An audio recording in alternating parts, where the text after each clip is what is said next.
ingon, busa pagtukaw kamo, kay wala kamo nasayod sa panahon o takna.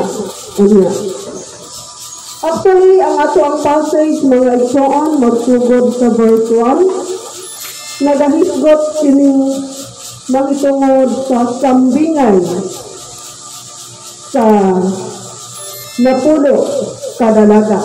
The parable of the 10 virgins. So, ato ang tema na gayunon, waiting, watching, and willing. Magpaabot, magtukaw, o magnakinugtanon. Atong kapton ang ato ang tema. Pwede ba dahil ka maghulat nga wala ka nagtukaw? For example, natay kasabot.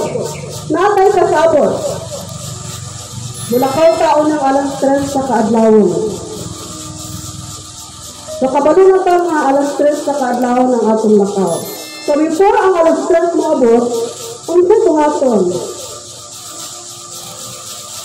Mag-andam. Very good. Very good.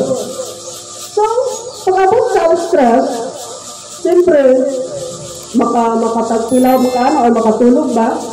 Pag-abot sa alas 3, kung baga ang inyong lawas dili sa kondisyon, hindi ba itabo?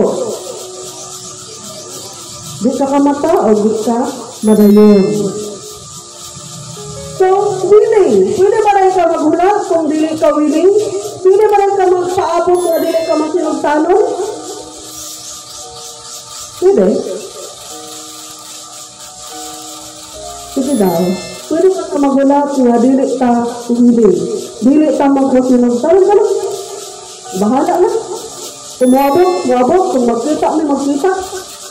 Pwede ba? Kung namang wala kay i-exert niya effort.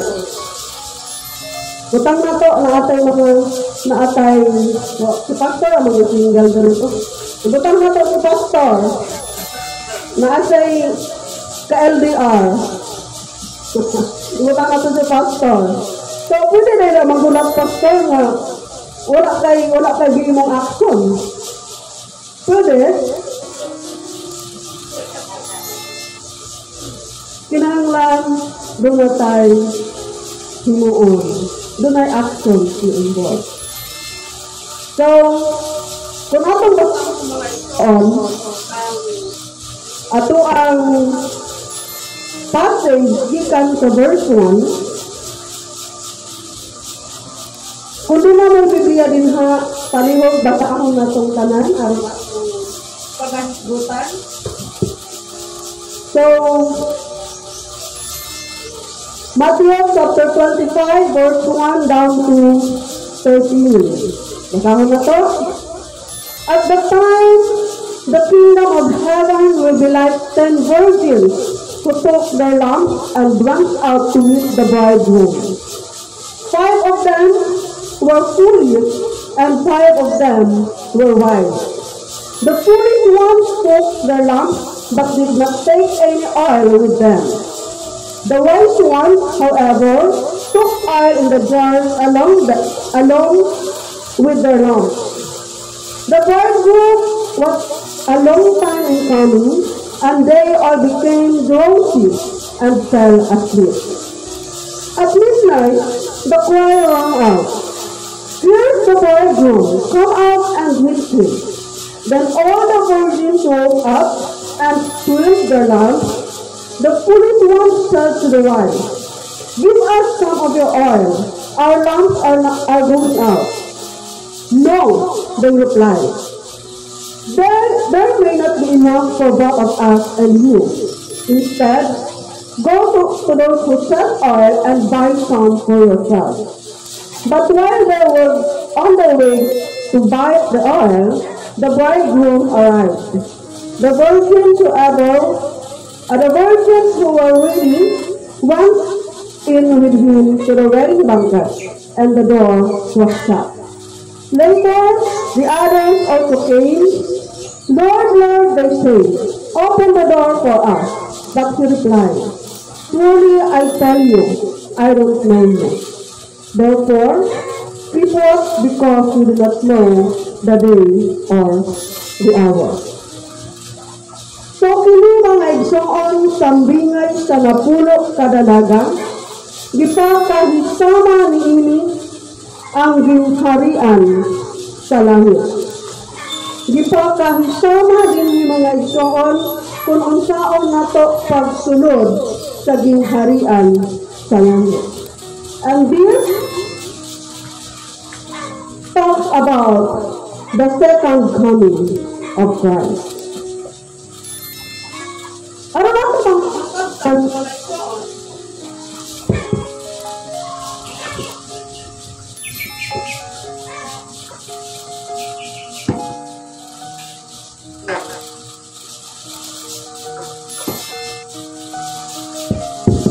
Hello. Aron atong mapagtan mga igsoon, kung unsa ang buot ipasabot niini, isa-isahon nato. So, ang napulo kadalagang mga igsoon, nagahisgok o nagasimbolize kini sa mga those who are believers of Jesus. Nagasimbolo kini sa mga magtotoo. Nagasimbolo kini sa mga tao nga nabautismuhan, nahinluan, gikan sa sala o gipakahisama sa mga dalaga nga puso. Dili mga igsoon, dunay gingon nga 5 are fools and 5 are wise. Dunay 5 kabuang-buang o 5 kamaalamon. Mayon ka nagtagbuang-buang. Unsa man na? Buang. Ano buang? Ginuble ko yun. Buang parang walay sakto nga initiative. Arong dili kayo sakit, no? Walay sakto. Nasa initiative, pero dili sakto, no? Kulang. Mabuto nang ginatawag mo, kulang. Paita sa term, no? Buang. And then, doon ay 5 na malaman. So, tanaw na ito mga igsoon ang ilangang kinaiya. Kining napulo kadagaga, naglakaw sila aron sa pagsugat sa pamanhunon. Kinsa man yung pamanhunon na gingon din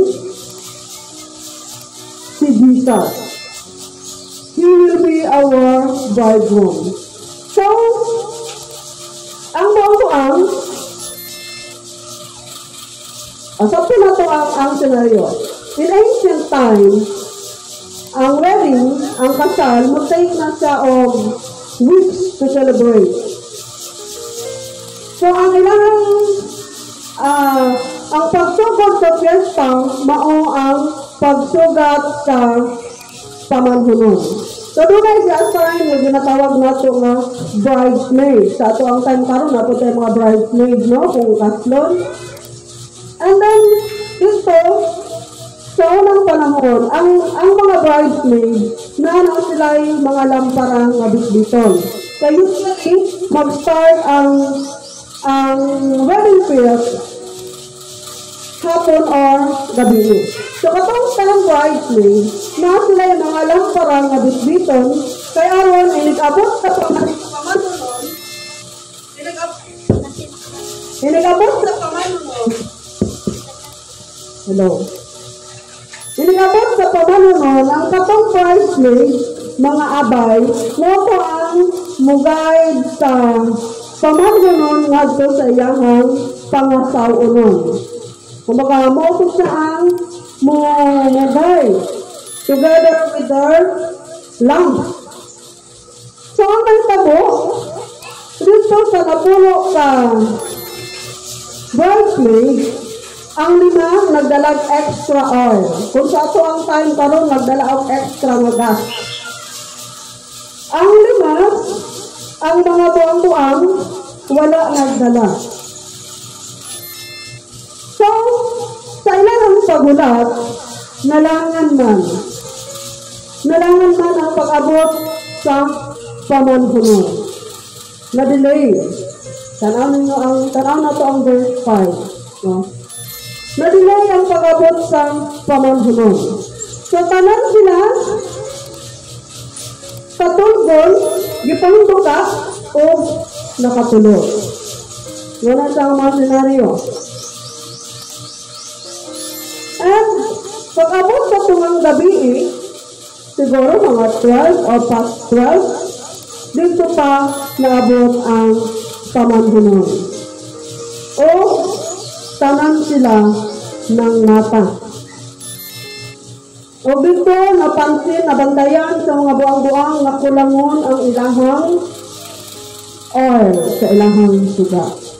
O gusto nila na mangayo at anay extra pero wala sila gihatagan tungod kay dili igo kung ihatag pati nila. So, kung ito ang senaryo mga igsoon,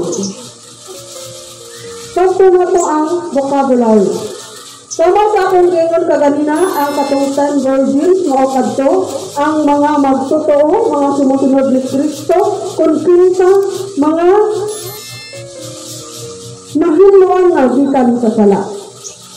Ikaduha, lamps and oil, ang sugat, mga lamparang, maukining, ang knowledge and compassion in their heart.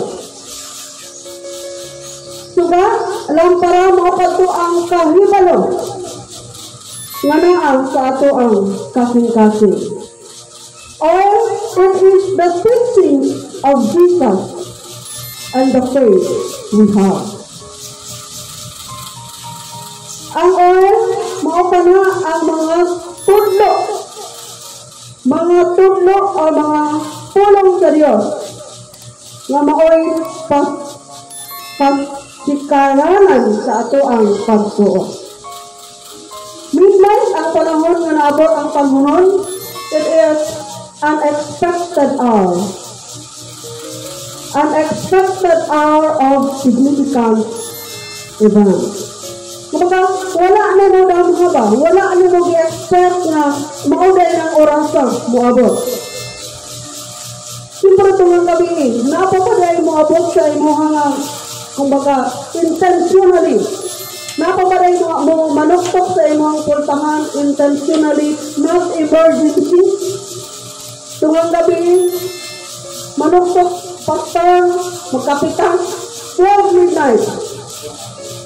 Naba? Wala. Usually ang mga yun anak, significant event. Importante, kailangan nagyod kaayo. Kasi pastor, ampo iko. Pwede, 12 midnight. Pero pastor, pag mataliha, magkapitan, mag-istorya ta. Dili, siguro pwede na. So, kumbaga, unexpected hour of significant event. Kumbaga, dili nag-istorya pa ang maon. Karoon nag-istorya. Anak. And then, once out sa itong mga dalaga nga ng lakaw, that is the journey of walking as believers of Christ. And then, the door shut, it is the judgment day.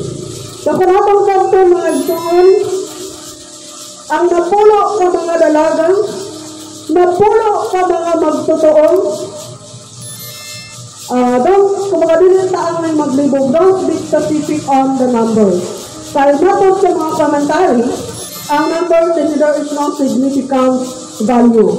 Dili siya, kumbaga, wala kayo sa gihatagan o taas na value. It is the two, kumbaga, duha ka kinahiyang ang maalamon o ang mga buang-buang. So, ang buang-buang o ang maalamon, they are walking. They are taking the journey as believers on earth.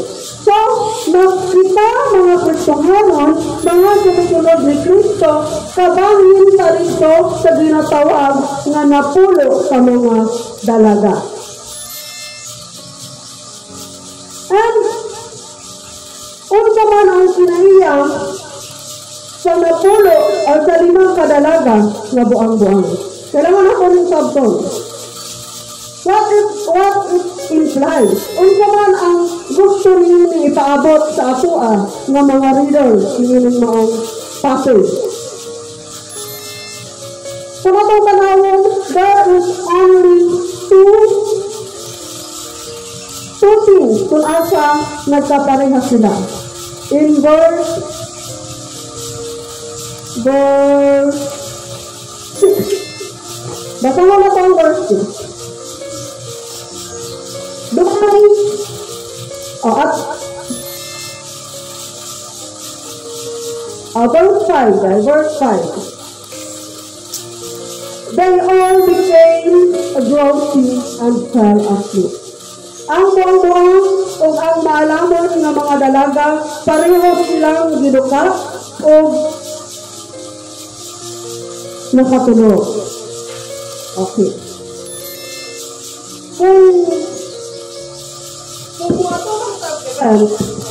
Kung wato bang tao usang kadako nga event, kung nag-prepare ka o usang kadako nga event, usually excited ka. For example, din sa MLC, kumbaga, ugma na ang ugma na ang Thanksgiving. Diba excited ka? Uy, ugma na. Usually, dili ka tulog. Tama ba ko? Dili ka katulog kaya na-excite ka. Unta, ugma na ako kaya para makasugod namin. Unta, ugma na aron makakanta na ko. Dito ka katulog. Pero hindi, tungod sa kadugay nilang hinulat, tungod sa kadugay ng nalangan, nakatulog sila. Pero kung mag-prepare ka nito o ibang o lami ang atong hinanok, na hinanok kapag ayo, doon na rapod na duha. Doon na rapod na duha. It is either we are confident or it is we do not care. Kaya bitang kumpiyansa na kayo ka, salig na kayo ka, okay, prepared naman ko, matulog na ko, makatulog na ko tarong ron. Or, ako'y labot, basta kayo matulog ko. Katulugon ko. Sige. Mura to, ang ilang similarities, they are both guilty and fell asleep. So kung atong panahon, the wise virgins, they fell asleep because they are relaxing. Nakatulog sila o nagpa-relax kaya i-reserve nila ang ilang energy sa umangabot ng event. Siyempre, event, kasal, fiesta, 1 week of celebration. So, mga wala pa bitaw ang pamangunan, matulog ka. Hello. Okay. Doon sila ay kumpiyansa sa ilang kaugalingon, labisan unsang oras sa maabot ang pamangunan, ready sila. Andang sila, bisag karon na yun. Bisan pa ka ng mopay pagtagpilaw. Okay na. While the foolish virgins, ang ilang kinaiya, they are just Christians by way, but not by heart. Kristohanon lang, yan natawag ng ngalan lang na Kristohanon. Kristohanon lang, adlang Domingo. Next, ang mga foolish virgins, they are part of the party, but not committed. Kabahin sila sa mga kumbira, pero hindi sila komitado. Siyempre, kapag invited ka sa Osaka banquet, pagbasa naman sa invitation na ay nakabutang dito dress code, na ay nakabutang dito oras. So kung ikaw tao, interested mag-abroad ka, you have to prepare. Kung ang dress code nila is, mayroon sila o casual, in pastel color. Dili po ka magsuot nito long dress na hayag kaayo ang kulay. Mag-prepare siya ka na para dili ka ma-out of place. Pero kung ikaw invited ka, sige lang, bukan-unsa na lang,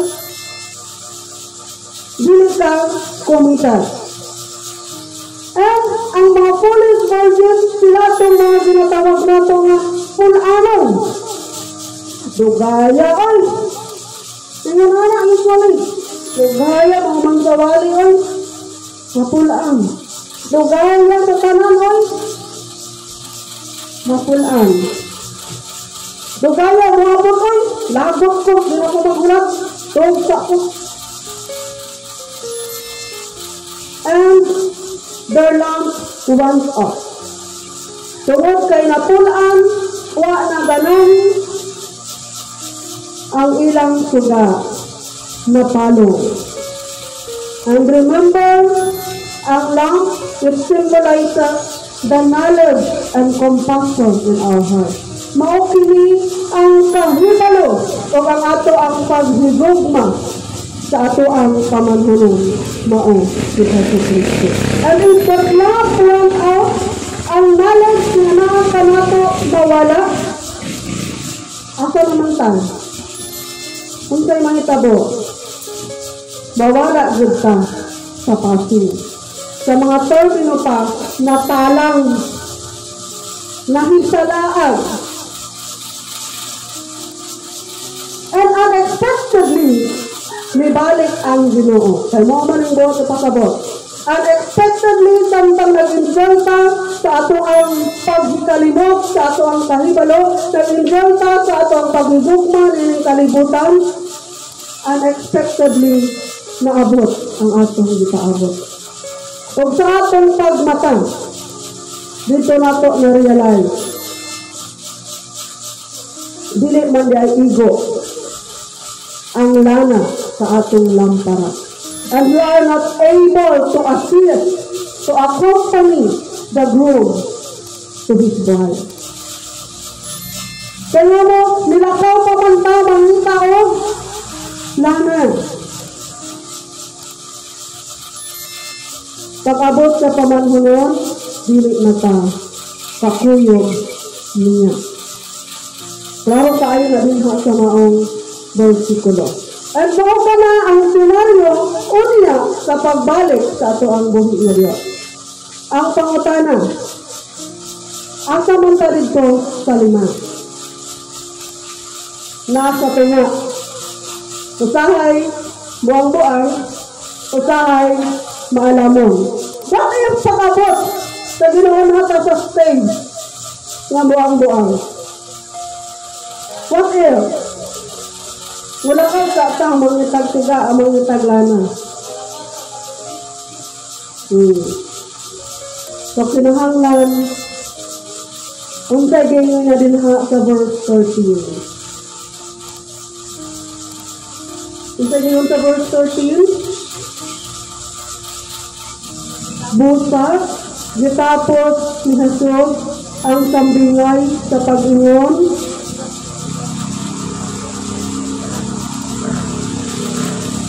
Okay. Be watchful.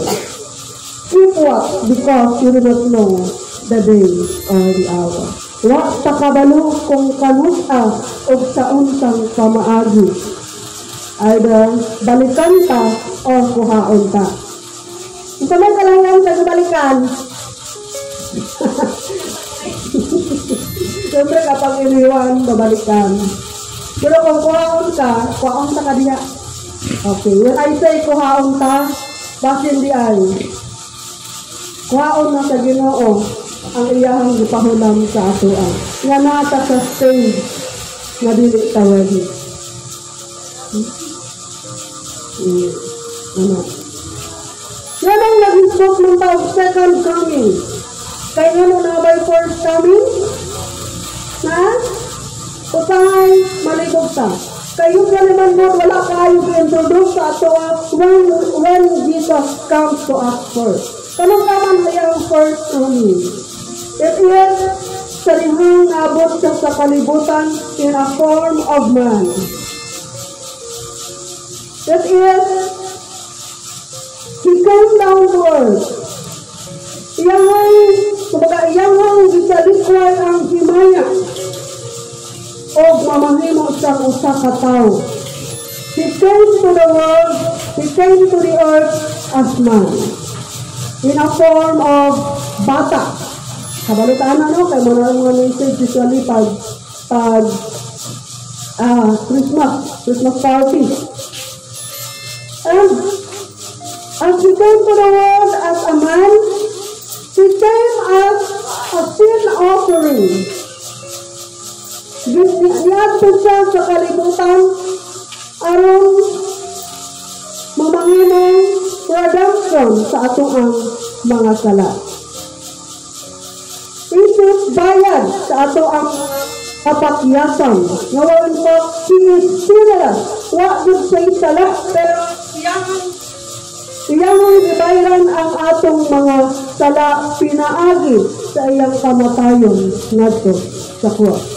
Kung atong basahan ang life of Jesus in 43 years na nasa sa kalibutan, daghan ang wala nituo na siya o sa kansiya. Kailan sila naniniwala? Yun yung time kung saan pinako siya sa cross.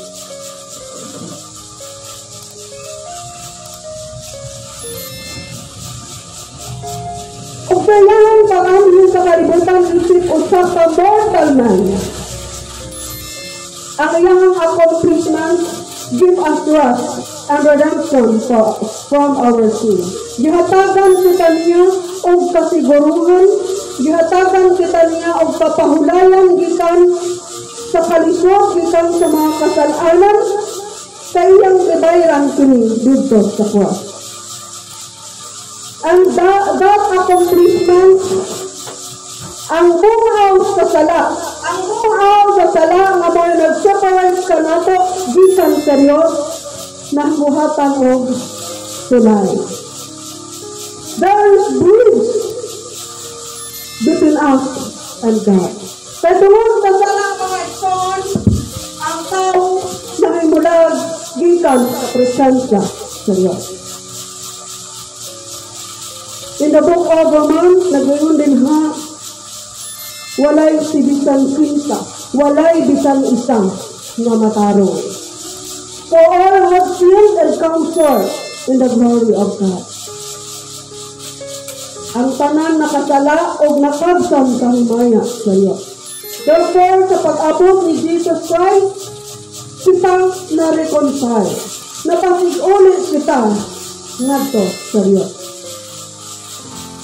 And ang second coming ato ang ginisgutan din sa mga igsoon. This time, He is not coming as a mortal one. Iyan ang gihukas ang iyang pagkatawhanon o ginibalik siya isip o sa kaniya. He is still coming as sinless. Pero niining panahon na dili na aron ibayad sa sala. Kung dili niining panahon na siya usa pa maghuhukom. Mubalik siya aron paghukom kanato. Kaya kung saan na niyang pag-amhi mga igsoon, wala sa niyan sa kalibutan aron sa pagguba, sa pag-destroy niini. But sa iyang ikaduhang na pagbalik, He will be certain. Kung atong padayon ang basa mga igsoon, ang verse 25, diha nga itong maklitan kay puro na sa mga sambingay. Sa verse 25, chapter 25:31. When the Son of Man comes in the glory, and all the angels with Him will sit on His glorious throne. O diyan ang panahon ng mga igsoon sa dihang isalikwan sa Diyos ang tanghanan na kinaiya o naabot siya, pinaagi sa himaya, ang tanang mga anghel magpungkot, magpungkoban kaniya dito sa trono, isip siya o sa kamagsuhukon.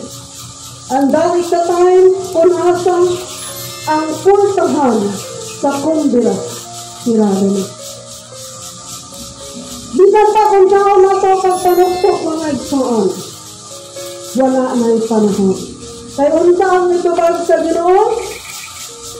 Verse 12, truly I tell you, I don't know you.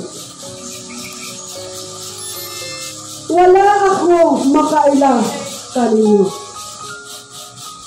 Wala ako makaila kanino. Kinsa ka kung sa text may pahuyo.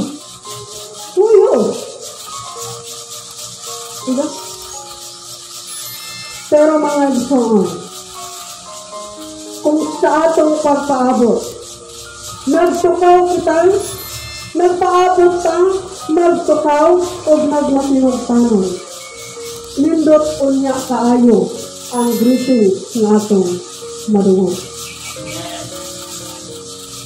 But before that, before we know what that greeting will be, paano ba makikita na kita willing ka nga magulat, willing ka nga magpaabot, ikaon, pinakakitaan mga itoon, kung unsa ta pagka maayong sinilalan. Tama sa gayon ni Pastor kaganina sa ato ang Sunday School, be watchful for the devil is like a roaring lion waiting to devour. Kaya nga tuwang kaaway sama siya sa leon, magpaabot kung kanus asya makahigayon na makatukog sa nato. Be watchful. And din sa ato ang mga kawaladon. Mga dira ang ito, nasa to. Philippians 4:6. Be anxious for nothing. Be careful for nothing. Huwag kang mag-alala kahit walang-wala ka.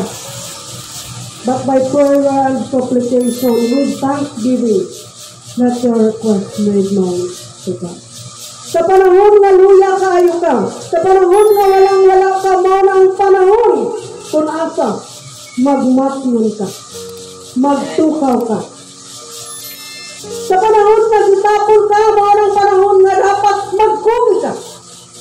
Ang saan mo naman. First, in your prayer life. When you feel not to pray, that is the time that you are praying. Sa panahon na hindi ka ganahan, mag-ampok mo ng panahon na maligamot ka na maka-ampok ka. Sakit? Pamahagi na sa katawan. Sa panahon na hindi ka ganahan, mutimba mo ng panahon na dapat suot, mutimba ka. Be watchful. Be watchful. Be a good steward, and so on. The knowledge that you have about Jesus, kinahanglan ato ka ng tipigan. The salvation that you have, the relationship that you have with Jesus, kinahanglan ato ka ng tipigan ng Lord. Be a good steward. Kaya stewardship, hindi lang about sa mga bahandi, pangatalan, pag-itis, everything that we have with Jesus. Kung ang ato ang kaluwasan, wala na ito giampingan, wala na itong gatipigan, then we are not a good steward. We are not working faithfully. Sayang. Dili ka matawag na willing kang magpaabot. Kung sa ato ang pagpaabot, dili ta handang. Wala gihapon mga igsoon. Sayang. When we say preparedness, when we say we are waiting, we should be prepared. Mag-andam ta. Dapat gwapa ko nga makitaan sa ako ang pamanhunon. Magpagwapa mga natang makikita sa ato ang mga co-worker. Mudyon ko nga gwapa ko para sa sila. Hello. Hello. Hello. Kapag ang imong prepared makadungog na sa imong confidence. Praise God. How about waiting for the Lord? Kung dili ka prepared, dili ka handam, dili ka confident na matagbo sa Ginoo. O dinha sa ato ang pagpaabot mga igsoon, kung sa atong pagpaabot, nagtukaw kita. Nagmatilugtanon kita sa pagpamuhat alang sa kahimayaan sa Diyos. Anytime, pag-abot sa Ginoo, He will be happy. Malipay ko ang Ginoo kung nakita niya si Nanay Sitang, si Nanay Magda, si Cora, si Sister Utak, ang mga bata, si Pastor, malipay ko ang Ginoo o kayang pagagakso. Kung sayang ingon, well done, my good and faithful servant. That is the best greetings that we have unya mga igsoon. Pag-abot sa pagbalik sa ato ang buhay. Well done! Salami Panginoon! Well done! Perfect! Prag-ana! Excellent! My good and faithful servant. Perfect! Sa kamaayo o matinumanon nako nga sinukoon. Dili ba ta gusto niya? Dili ba ta gusto ni Ana? Always remember nga itubag sa Ginoo sa ato ang nga ang greetings nga ato ang madungog unya. It is either palayo ka nako kay wala ako makaila kanina, or well done, my good and faithful servant. And I know this message is only a reminder para ka nato ng mga sumusunod ni Kristo. Ipahinom naman kita na tananta ang ato ang tunong o tuyo din sa ato ang pagpangalagad na mao ang makauban si Jesu Kristo unya sa iyang pagbalik. That is always my prayer. Nga sa pagbalik sa ato ang buhay na Diyos, iya kitang makauban. So as of now, samtang naapay panahon, let's examine ourselves. Yes, we belong. We are invited to the banquet. Imbitado kita unya sa kumbira. Tanantado na naigihawiran ng imbitasyon kaya kita nakailan naman sa ato ang buhay na Diyos. Pero ang pangutan sa atong pagpaabot, makalahutan ba kita? Nagpaabot ba ta nga nagtukaw? Nagpaabot ba ta nga nag-andam, nagmasinugtanong, o nagpaabot ta nga sama sa mga buang-buang? The challenge for us mga igsoon, all our strength only rely in the Word of God. Ang ato ang kusog, diha sa ato ang pagpaabot, nagarelay lamang sa pulong sa Diyos. Because ang kining maong this battle mga igsoon is not physical battle, but we are fighting spirit by spirit. Therefore, kung ato ang espiritu kanong luya, kabalo na ta sa tubag. Ako hangon ang tanan sa pagpaligo.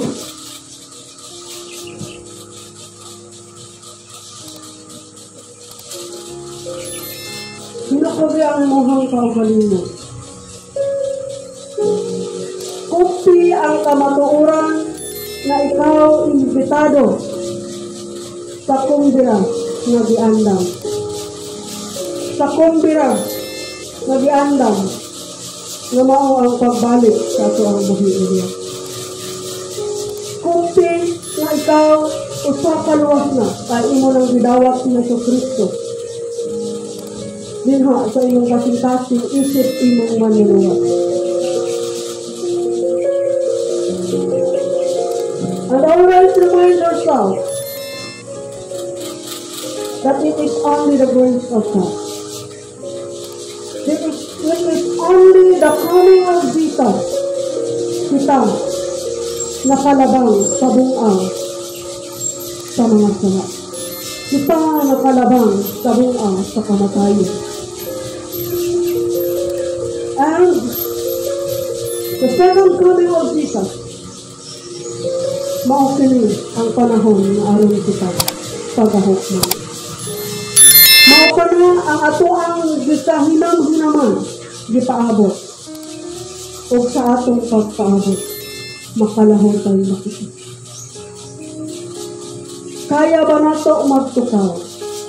O kaya ba nato magmasinogtanon bisan unsa kadugay nga malangan ang pag-abot sa atong pamilya?